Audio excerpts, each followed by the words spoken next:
Hey, God's morning mga kapatid. Isang mapagpalang umaga po sa ating lahat.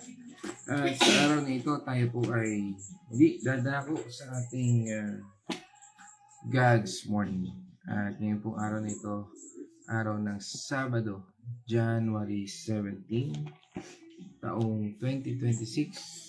Ngayon po ay tayo ay dadako sa aklat ng Hebrews, chapter 4, verse 10. At ngayon po ay tayo ay babasa ayon po dito sa salitang ito sa Hebrews chapter 4 verse 10. At ang talata po ay nagsasabi mula po dito sa Amplified Version.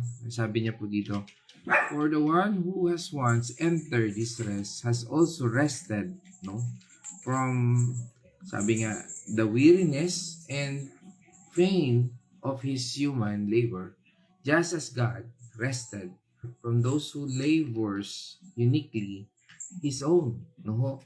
At sabi nga po, ay rested. At ang ating pamagat ngayon ay God's rest for us and from us. At ngayon, bago po natin simulan ang ating pag-aaral sa talatang ito, tayo po ay manalangin. O Ama naming Diyos na makapangyarihan, aming Panginoon at tagapagligtas, banal na Espiritu, kami po ay nagpapasalamat sa araw na ito. Bigyan mo po kami ng lakas at kapayapaan, O Lord, at ang rest na ito ay pagkaloob mo sa amin upang kami ay patuloy na makapasok sa iyong presensya. Hayaan mo, Panginoon, na kami ay matuklasan namin ang iyong salitang ito at bigyan kami, Panginoon, ng kapahingahan na nagmumula lang sa iyo. Paunawa mo, Panginoon, ang iyong salita at patuloy kaming gabayan, O Lord, sa lahat ng aming mapag-aaralan, mapapakinggan, O Lord, mababasa. Dalangin po namin, Panginoon, sa oras at araw ito, na pagkalooban mo kami ng gift of understanding, O Lord, at bigyan mo kami ng attentive heart and mind, O Lord, upang mapakinggan namin ang bawat salita na nagmumula sa iyo. Mag-usap ka sa bawat isa sa pamamagitan ng iyong banal na Espiritu. Naniniwala po kami na ikaw ang pinakamagaling na guro na siyang magtuturo sa aming lahat upang kami ay gabayan at patnubayan sa bawat salita na aming mapapakinggan. Kaya Panginoon, mangusap ka Panginoon. Speak to my vocal cords, none of me and all of you. And this I pray in the name of our Lord Jesus Christ. Amen. Mga kapatid, dito sa ating talakayan ngayon ay napakaganda. And this is also one of my favorite verses sa ating talakayan ito. At sa ating pong sabi nga ay pagsisimula ay dito po sa ating binasang talata ay bagamat hindi po tiyak ang nagsulat ng aklat na ito ng Hebreo. Pero ayon sa mga theologians na sabi nga, isinulat ito para sa mga Kristiyanong Hebreo noong unang panahon. Marami po sa kanila ang konteksto po kasi nito is marami po sa kanila nagdududa kung dapat nilang talikuran ang mga tradisyon ng Judaismo para sumunod sa ating Panginoong Jesucristo. Marami rin po silang naranasang paghihirap at pag-uusig. Kaya nagiging, sabi nga ay mahina ang loob ng mga Hudyong Kristiyano by that time. At dito po sa ating tinatalakay ay ang layunin po ng aklat na ito ay ipakita na ang ating Panginoong Hesus ay mas mataas pa kaysa sa mga propeta, mga pari o kahit sa kautusan. At ipinapaliwanag din po sa pamamagitan po ng ating Panginoong Hesus, meron tayong mas makapangyarihang pagkakapatiran sa ating Panginoong Diyos. Nang tinanggap natin ang ating Panginoong Jesucristo, ngayon ay sabi nga ay may kapangyarihan at ito yung tinatawag natin na church na at ito ay mas makapangyarihan pa kaysa sa anumang tradisyon o anong mga ritual na ating nakamulatan. Kaya nga mga kapatid, ang ating talakayan ngayon ay sabi nga ay ano nga ba ang pinagmumulan ng rest na ito o pahinga na ito na sinasabi sa atin ng ating Panginoon Diyos. Ang rest na sinabi po dito Ang Greek word po nito is katapausin. Ano ho? At sa balikan lang po natin ang original na ito. Basahin po natin yung Genesis chapter 2 verse 1 to 3. Nilikha nga ng Diyos ang langit at lupa at ang lahat ng bagay na naroroon. 2. Tinapos niyang likhain ang lahat ng ito sa loob ng 6 na araw at siya'y nagpahinga sa ikapitong araw. 3. Pinagpala niya ang ikapitong araw ay tinuring itong banal sapagkat sa araw na ito siya ay nagpahinga matapos likhain ang lahat. Amen. Ito yung madalas nating naririnig na kung ang Diyos nga nagpapahinga, ikaw pa. No? Parang ganon. Ano? There's some words and sometimes meron ding misinterpretation. Ang isang misinterpretation dito na ang Diyos ay nangihina din. No? Kaya minsan nakala natin baka nagpapahinga lang si Lord kaya hindi napakikinggan yung aking panalangin. Baka ang Panginoon Diyos ay napuyat lang kagabi. No? Minsan gano'n siguro naiisip doon sa bagay na ito. At dito sa unang bahagi ng batayan ng rest na ito ay ano nga ba itong pagpapahingang ito na pinag-uusapan natin. Diba? Doon sa binasa nating talata ay napaka-importante na maintindihan natin. Hindi ang Diyos ang uri ng nilalang na napapagod. Sabi nga po ay siya ay malakas. He is sabi nga ay omnipotent o He is all power. Sige, tingnan po natin yon. Basahin po natin yung Isaiah 40 verse 28. Hindi ba ninyo nalalaman, di ba ninyo naririnig na itong si Yahweh ang walang hanggang Diyos, ang siyang lumikha ng buong daigdig? Hindi siya napapagod na isipin niyang walang makakaunawa. Amen. Sabi nga, the Lord is the everlasting God, the creator of the ends of the earth. He does not faint or grow weary. Yan po yun. Kaya, dito sa malimit nating naririnig na ang Diyos nga nagpapahinga. Minsan, ang misinterpretation natin kasi nga po doon, minsan ay akala natin, kaya hindi tayo napapakinggan ng Panginoon Diyos, ay siya ay napapagod. Hindi ho ibig sabihin nun. Ibig sabihin po nun, inuna niyang tapusin ang mga pangangailangan ng tao. Kaya siya na mahinga. Dahil wala na siyang ibang gagawin. Ibig sabihin po nun, di ba? Pag wala nang gagawin, ang tawag natin dyan ay ayahay. Ayahay na. Wala ka nang gagawin eh. Ayahay na yung buhay. Parang ganon. At dito po sa ating pinag-aaralan ngayon, ang chapter 4, ay nagsimula sa pag-alala sa mga Hudyo na tumakas mula sa Ehipto. At doon po sa unang bahagi, basahin po natin yon sa verse 1 and 2, ay ang sabi po doon sa Hebrews 4 verse 1 and 2. Kaya nga habang nananatili ang pangako ng Diyos na tayo'y makakapasok at makakapagpahinga sa piling niya, mag-ingat kayo at baka mayroon sa inyong hindi makatanggap ng pangakong ito. Amen. Sabi doon, mag-ingat. Baka mayroong hindi makapasok sa pangakong ito. At siguro ituloy na rin po natin yung sumunod na talata hanggang verse 9. 2.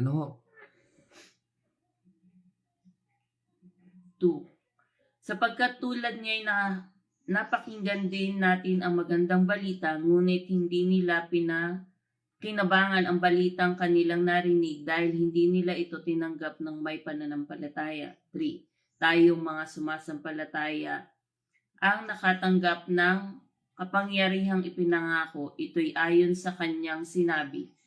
Sa galit ko'y aking isinumpa hindi sila makakapasok at hindi makakapagpahinga sa piling ko. Sinabi niya ito kahit tapos na niya ang kanyang mga gagawin mula sa nalikhain ang sanlibutan. 4. Sapagkat sinasabi na sa isang bahagi ng kasulatan ang tungkol sa ikapitong araw at ang ikapitong araw nagpahinga ang Diyos sa kanyang paglikha. 5. At muli pang sinabi, hindi sila makakapasok at makakapagpahinga sa aking piling. 6. Ang mga unang narinig na magandang balita ay hindi nakapasok at nakapagpahinga dahil hindi sila sumasampalataya. Ngunit may mga inaanyayahan pa rin magpahinga sa piling ng Diyos. 7. Kaya't muling nagtakda ang Diyos ng isa pang araw na tinawag niyang ngayon. Pagkalipas ng mahabang panahon, sinabi sa pamamagitan ni David sa kasulatang nabanggit. Ngayon, kapag narinig ninyo ang tinig ng Diyos, iyay inyong pusong huwag patigasin. 8. Kung ang mga tao noon ay nabigyan ni Josue ng lubos na kapahingahan, hindi na sana ipinangako pa ng Diyos ang tungkol sa isa pang araw ng kapahingahan. 9. Kung paanong nagpahinga ang Diyos ng ikapitong araw, mayroon ding kapahingahang nakalaan sa mga taong sumasampalataya sa Diyos. Amen. Yan po yung salitang ngayon. Ngayon na napakinggan mo, ngayon na inuutusan tayo ng Panginoon, ngayon na binibigyan tayo ng pagkakataon ng Panginoon na lumapit sa kanyang kapahingahan. Hindi dahil sa ating gawa, kundi dahil sa kanya.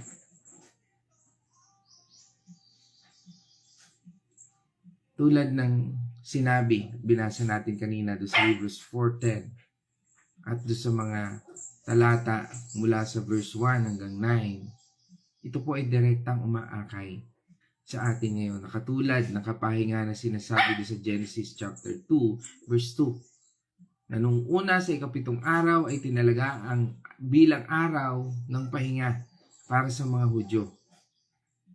No, at sinabi rin po yan doon sa Exodus 20, no, chapter 8 verse 11, na dapat silang magpahinga sa ikapitong araw para alalahanin na ang Diyos ay lumikha at nagpahinga.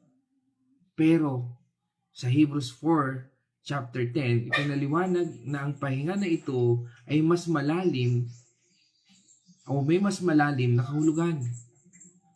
Hindi na ito tungkol lang sa pagtigil sa trabaho tuwing ikapitong araw, kundi tungkol sa pagtigil sa pag-asa sa sarili nating mga gawa at pagtitiwala na ginagawa o sa ginawa ng ating Panginoong Hesus, na ito ay sapat para sa ating kaligtasan.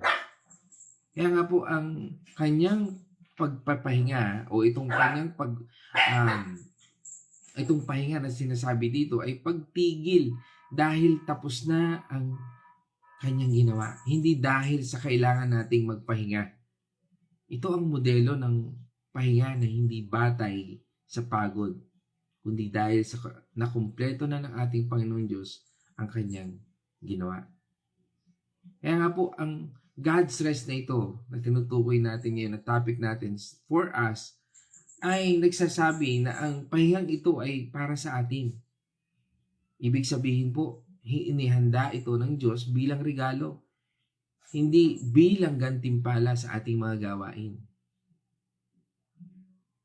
Bakit? Dahil po ang pahinga na ito ay hindi lang tungkol sa pisikal na pahinga, kundi sa kaligtasan at sabi nga yung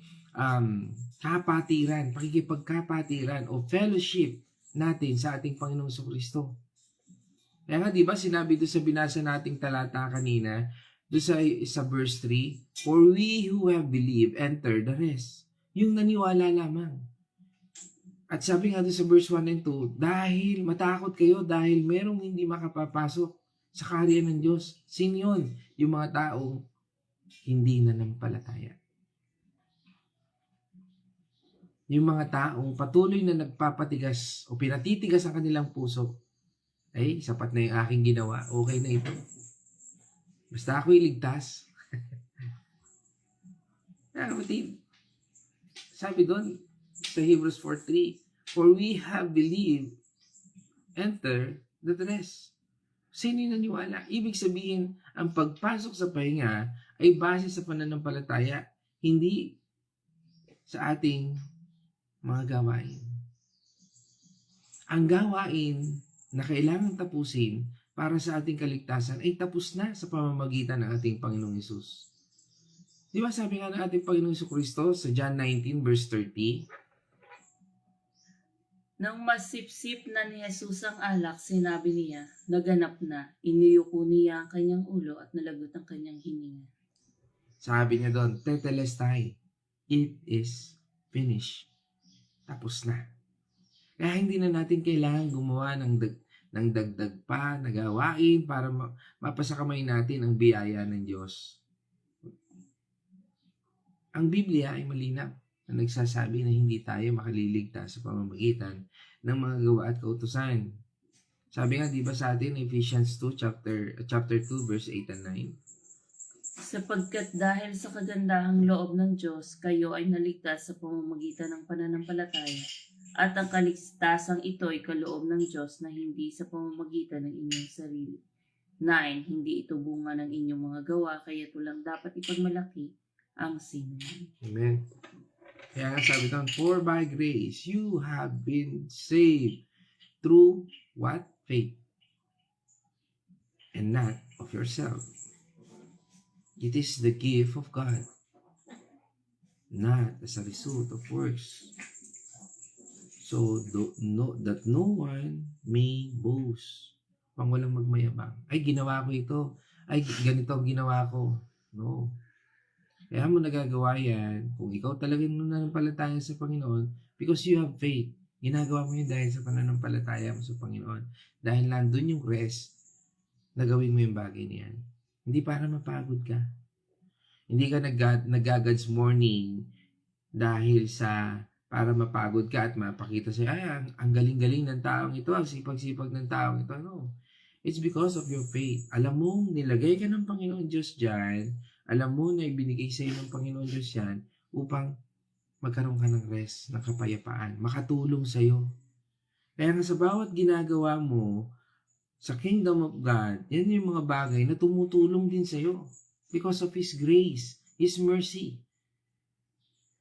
Dahil yan nag-umuubog sa'yo upang ikaw ay maging Kristiyano, tagusunod ng ating Panginoong Hesus. Hindi dahil para sabihin na ang galing-galing mo. Kaya nga, ang God's rest na ito from us na sinasabi sa atin, ay nangangahulugang kailangan nating tumigil sa pag-asa sa sarili nating gawa para makamit ang pagtanggap ng Diyos.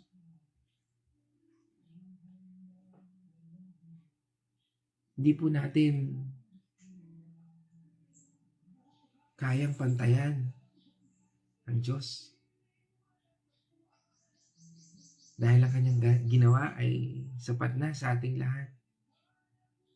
Kaya sabi sa atin, di ba, ng Romans 3:20, sinabi niya doon, therefore, no one will be justified in His sight by works of the law. No? For through the law comes knowledge of sin. No, sabi nga po doon, di ba, sa Tagalog, sabi niya doon, walang taong mapapawalang sala sa paningin ng Diyos sa pamamagitan ng pagsunod sa kautusan. Dahil ang gawain ng kautusan ay pamukha sa tao na siya'y nagkasala. Kaya habang sinusunod mo yung kautusan, ang sinasabi dito sa Romans 3:20, ipinapakita nito na ikaw ay makasalanan. Yun po ang katotohanan. Ibig sabihin, ang mga gawa ng kautusan ay nagpapakita lang ng ating mga pagkakamali. Hindi nito nagawa na gawin tayong karapat-dapat. Because only Christ can finish it. Yeah, maraming halimbawa po sa Biblia. Mga taong nagpumilit na gumawa ng marami para mapasakamay ang biyaya ng Diyos. Isa na rin yung ating si Saul, no? Bago po siya maging Apostle Paul, no? Di ba? Siya ay taga-tuligsa ng ating Panginoon Diyos. Kaya nga, no, sinabi niya doon, balikan natin po yun, sabi doon sa Philippians chapter 3, verse 4 hanggang 6. Ang totoo, ako'y may sapat na dahilan upang panghawakan ang mga panlabas na seremonya. Kung iniisip ni numan na siya'y may katwirang umasa sa ganitong gawain, lalo na ako. 5. At ako'y tinuli ng 8 araw mula nang ako'y isilang. Ako'y tunay na Israelita, buhat sa angkan ni Benjamin at katutubong Hebreo. Kung pagsunod naman sa kautusan ang pag-uusapan, ako'y isang Pariseo. 6. Dahil sa masugid kong pagsunod sa kautusan, inusig ko ang iglesia, kaya't kung ang sa pagiging matuwid ayon sa kautusan, wala rin may isusumbat sa akin. Amen. No? Kaya makikita natin doon, no? Nasa kanya lahat ng katangian. Nasa kanya lahat ng kaalaman. Pero, hindi niya nakita ang kapahingahan. Mabuting tao siya, si Apostol Pablo o si Saul. Pero ayon sa mga gawa ng kautusan, pero natanto niya na ang lahat ng iyon ay basura. Kumpara sa pagkilala sa ating Panginoong Hesus. Kumpara sa pagsunod sa ating Panginoong Hesus. Kumpara sa kapahingahan na kayang ibigay ng ating Panginoong Hesus. Ang tunay na pahinga ay nagsisimula sa pagtanggap na hindi natin kayang gawin.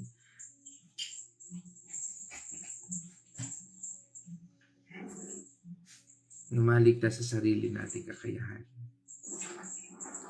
Kailangan nating tanggapin na sapat na ang ginawa ng Diyos.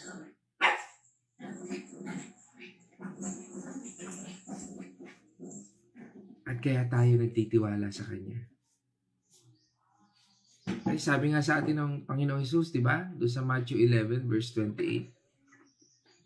Lumapit kayo sa akin kayong lahat na nahihirapan at nabibigat ang lubha sa inyong pasanin, at kayo'y bibigyan ko ng kapahingahan. Amen. Lumapit tayo. Kaya kung namumuhay ka pa rin sa kasalanan, no? Ibig sabihin, kung ikaw ay nandun pa rin sa kasalanan, yung makalaman, no? Na hindi natin pwedeng paglingkuran. We cannot serve two masters. At kung tayo nabibigatan, alisin yung mga kasalanan na yan. Lumapit tayo sa Kanya. Lumapit tayo sa ating Panginoong Hesus. Kaya nga po, napapagod tayo. No? No, ang mahirap yung napapagod ka pero wala ka namang ginagawa. Yung napapagod ka pero wala ka naman na-accomplish. Hirap, no? Yung pagod na pagod ka dahil wala ka na-accomplish. Nakala natin ay nagagawa natin lahat, pero wala naman. Kaya nga po ang pagod na tinutukoy dito ay kadalasan ang pagod na mula sa pagpupumilit maging karapat-dapat sa sarili nating lakas. Kaya nga sa buhay natin ngayon, mga kapatid, marami tayong responsibilidad. Trabaho, pag-aaral, negosyo, at even kahit sa bahay.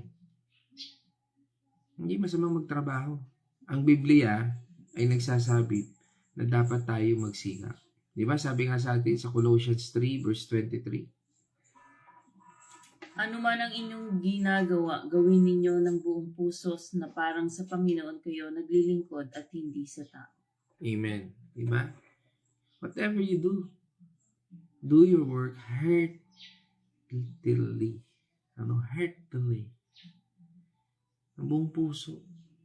Ask for the Lord rather than from men. Pag gumagawa tayo, kumikilos tayo, gawin natin para sa Kanya. Hindi para ipakita sa taong ito na tayo ay bida, magaling, tularan niyo ako. Hindi, tularan natin si Kristo.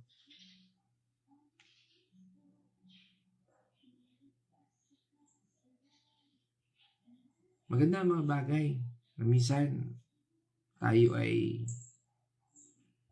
nagsisikap. Tama po yun. Pero, kung iisipin natin na tayo nag-accounting sa sarili natin, kung marami na, minsan ang nagiging mali na po dyan, ay pag iniisip na natin na kung marami ka nang ibinigay sa simbahan, sigurado mas mahal ako ng Diyos. No? Di ba, minsan napapakinggan natin sa ating kapaligiran, social media, mga bagay na salitang ito, no? Kaya siya kinuha na ni Lord kasi siya ay mabait. No? Hindi po yun eh. No?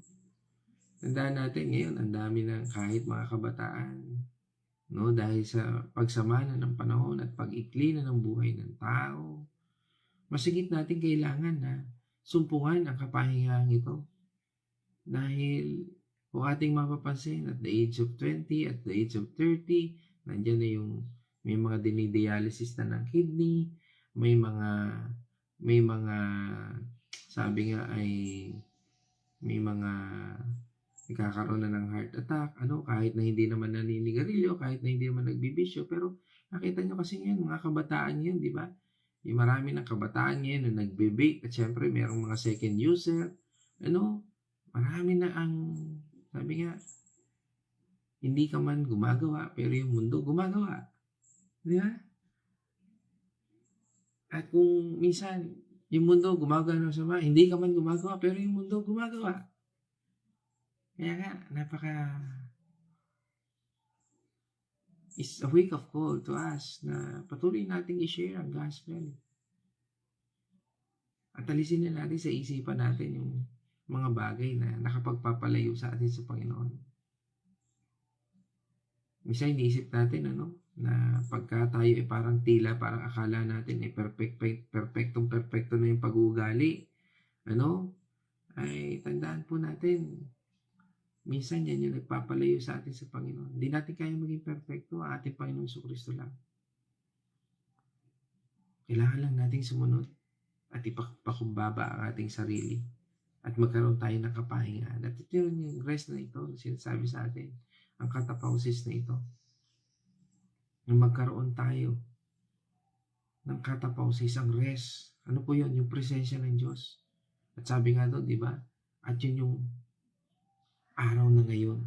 Ano yun? Yung araw na mapakinggan mo ang bawat salita ng Panginoon Diyos, gawin mo. Pag sinabi ng Panginoon Diyos, umattend ka ng Bible study. Parang sirang plaka na naman po ako, no?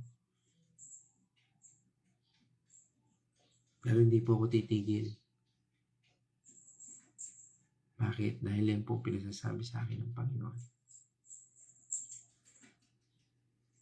Ayon sa Biblia, hindi ganun ang paraan.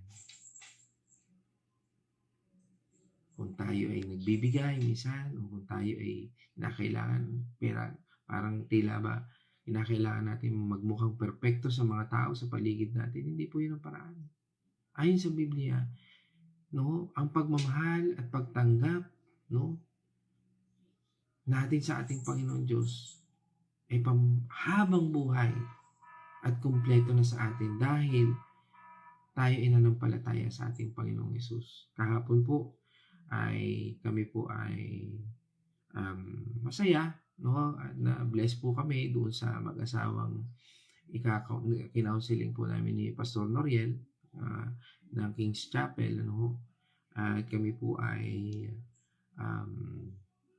dahil sa pagtanggap ng bago nating kapatid sa Panginoon, yung amin pong ikakasal sa 23 ng January, dyan, ang mag-asawang si Kate at si Dana, at purihin ng Diyos dahil napakabuti ng Diyos, dahil lagi siya pong may kaparaanan sa lahat ng mga bagay. At malinaw na yun ang kaparaanan ng Panginoon Diyos upang manumbalik ang mga batang ito sa ating Panginoon Diyos. At sabi nga po, dito rin sa ating pinag-aaralan ngayon, at yan yung salita ngayon, na kapag tinanggap natin ng Panginoon Diyos, ay dapat tanggapin natin siya ng buong puso at sumunod. Kaya nga po, ito ay pambahabang buhay at kumpleto na sa atin dahil sa pananampalataya natin ito. Di ba sabi nga po sa atin ng Titus chapter 3 verse 5? Iniligtas niya tayo dahil sa ating mabubuting gawa, kundi dahil sa kanyang habag sa atin. Tayo ipinanganak ng muli sa pamamagitan ng tubig, at tayo rin ay binago ng Espiritu Santo. Yan. Sabi doon, He saved us not on the basis of deeds, hindi dahil sa ating mga gawa, which we have done in righteousness, but according to His mercy, dahil sa awa ng Diyos. At yan po ang katotohanan.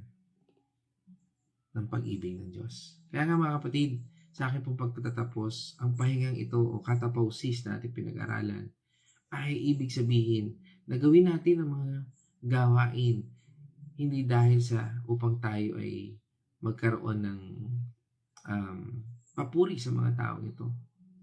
Kundi gawin natin dahil mahal tayo ng Diyos. Hindi para mapatunayan na karapat-dapat tayo dahil pinatunayan na niya ng ating Panginoon Diyos nung siya ay namatay sa krus. At pinatunayan niya ng Panginoon Diyos nung siya ay tinanggap mo. Dahil ang kanyang pagkamatay sa krus at muling pagkabuhay, ang siyang pagkamatay ng ating mga kasalanan at kapabayaran ng ating mga kasalanan at ang muling pagkabuhay na ito ay ang pangako na tayo ay muling mabubuhay kahit na tayo ay mamatay. Kapag pagod na tayo, huwag tayong magpumilit na ayusin ang lahat sa sarili nating lakas. Humingi tayo ng tulong sa Kanya. Kapag napapagod ka na doon sa mga kasama mo sa trabaho, kapag napapagod ka na sa mga kasama mo sa mga kamag-aral, kapag napapagod ka na, gawin mo sa ministeryo mo, pahinga ka at humingi ka ng lakas sa Kanya. At manatili sa pagtitiwala na ang lahat ng ito ay tinapos na ng ating Panginoong Kristo para sa atin. Dahil ang tunay na pahinga ay nandito para sa atin. Hindi ito. Sabi nga, o hindi na tayo kailangan magpakasakit o magpuyat o para bawiin ang pagmamahal ng Diyos. Dahil sa simula pa lamang, tayo ay mahal na ng ating Panginoon Diyos. Tanggapin natin ang pahingang ito. Ang salita ngayon, manatili sa pagtitiwala. Tumigil sa pagpumilit at yakapin ang biyayang binigay sa atin sa pamamagitan ng ating Panginoon Kristo. Sabi nga sa atin ng 1 Thessalonians 5 verse 23, may the God of peace himself sanctify your entirely, and may your spirit and soul and body be preserved complete, without blame at the coming of our Lord Jesus Christ. Yan po tayo magtatapos. At ngayon naman, tayo po ay dadako sa Venice Reflection. God's morning muli mga kapatid. Dito po sa ating napag-aralan sa Hebreo 4 verse 10. Ito po ay nagbukas sa ating kaisipan tungkol sa mga tunay na kahulugan ng pahingang ibinigay ng Diyos. Dati tayong abala sa maraming gawain at mas naniniwala na mas marami tayong nagawa. Mas mabuti tayo at mas malapit tayo sa Diyos. Ngayon natin napagtanto na mali po ang mga bagay na ito. Si Jesus ay tapos na sa lahat ng kanya kailangang gawin mula sa paglikha ng sanlibutan hanggang sa pag-aalay ng kanyang sarili. Para sa ating kaligtasan, ang kanyang gawa ay sapat para sa atin. Ang pahingang ibinigay niya ay hindi sa pagiging tamad, kundi sa pagtitiwala na hindi natin kailangan patunayan ang ating halaga o gawin ang sarili nating kaligtasan. Hahawak pa rin tayo sa paggawa ng mabuti, ngunit gagawin natin ito bilang pasasalamat sa biyaya at hindi dahil sa takot na hindi tayo sapat. Wala po tayong magagawa kung wala po ang ating Panginoon. Hindi po natin magagawa sa sarili natin kundi sa pamamagitan din ng ating Panginoon. Ang pahinga po na binabanggit dito ay hindi physical, kundi po ang pahinga natin bilang sa spiritual. Kailangan din po natin ng espiritu na nasa sa atin na kumain ng salita ng ating Panginoon. Kagaya po ng physical body natin, kailangan natin kumain ng mga pagkain upang lumakas ang ating katawan at makagawa tayo ng iba pang mga gawain. Ganun din po ang ating espiritu. Kailangan din po kumain nang sa ganon ay mapid sa atin yung mga tamang gawin na nakaka-align sa ating Panginoon. At yun lamang po ay magagawa natin kung tayo ay kagaya kanina, sabi nga po paulit-ulit, nagbabasa ng Biblia, nananalangin at lahat ng mga gawain na para sa ating Panginoon ay tayo ay nakikisali. Gaya ng Bible study, doon po tayo natututo talaga na mali yung mga ginagawa natin na akala natin ay tama. So yun po, maraming salamat po. God bless po sa inyong lahat. Amen. Tayo naman po ngayon ay tutungo sa ating mga kapatid online. At dito po sa ating, nasa unahan ng ating comment section, nakita ko po dito si Sister Babes, no, ingat kayo dyan sa inyong mag-i-enjoy. At purihin ng Diyos sa buong family. Ingatan kayo natin, Panginoon Diyos. Diyan saan nga ba yan? Bataan ba? Sambales, no? At purihin ng Diyos sa inyong buong pamilya. At ingat at ngayon ay kasama rin natin ngayong umaga ng sa God's Morning. At yan, pagbati sa buong pamilya, yan kay Kuya Ramil at sa inyong mga anak at sa buong family na nandyan ngayon. At yun din, kasama rin natin ang aming kumaring Carmeline. Ayan, at pagbati natin sa buong Azucena Tanyo, siyempre, ang pagbati rin natin kay Brother Arthur, sa aming kumpare, kaibigan, matalik na kaibigan, yan na, kapamilya, yan. Yan, si Brother Arthur, at syempre kay Julene, at kay Pau, yan. At syempre, sa aming inaanak, no, kay Janessa at Tyrone, no. Yan, at sa mapagpalang umaga dyan sa Barangay Concepcion, no, Carmelite, yan. At kasama rin po natin syempre ang Andal family, yan. Ang Andal Artillaga family, yan, sa pamumuno ni Pastora Fe, yan. Kasama natin at pagbati natin sa buong family kay sa inyong mga anak, kay Malu, Michelle at kay Abby, at ganoon din sa inyong mga manugang, no, diyan kay Mark at sa inyong mga apo, yan. At yan, pagbati rin natin sa Bulakin Chaong na kay Nanay Gori, yan, Benaluz, no, at sa mga kasama natin dyan, kay Kuya Chris, kay Ate Marta, yan, dyan sa Bulaking Chaong, at pagbati natin sa buong Benaluz, Kapus,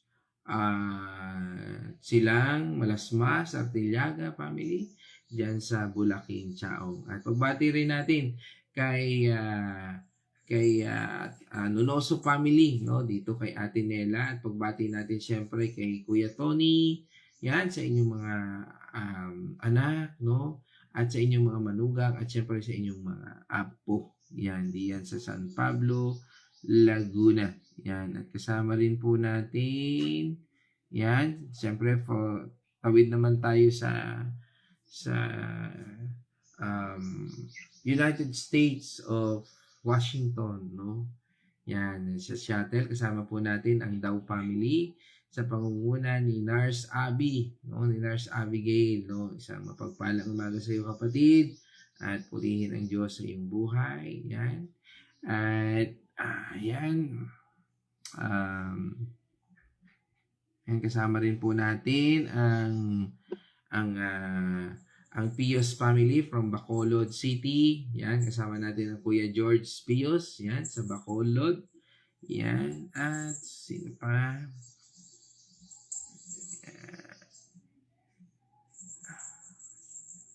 Yan, kasama rin po natin from Dubai, no? Kasama natin si Maria Bonalos, no? Yan, kasama po natin sa Dubai. Yan.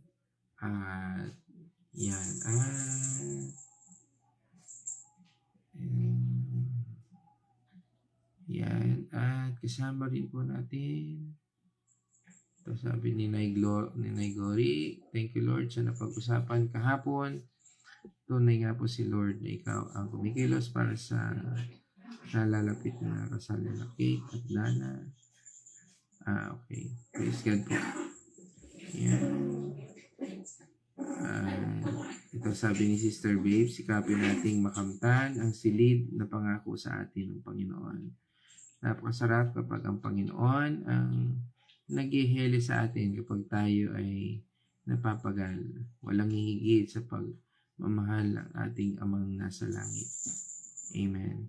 Okay. Yan. Sino pa? Yan, kasama rin natin ang Capadosa family, at pagbati natin sa buong Capadosa family sa Tarlac, Kapas Tarlac, no? Yan. At yan, sa panguna ni Ate Tina, at syempre ni Architect Arnel Capadosa, ang aking partner sa SMS. Ano ho? At yan, kasama rin po natin. Yan, pagbati natin sa kanilang mga anak, manugang, mga apo. Yan.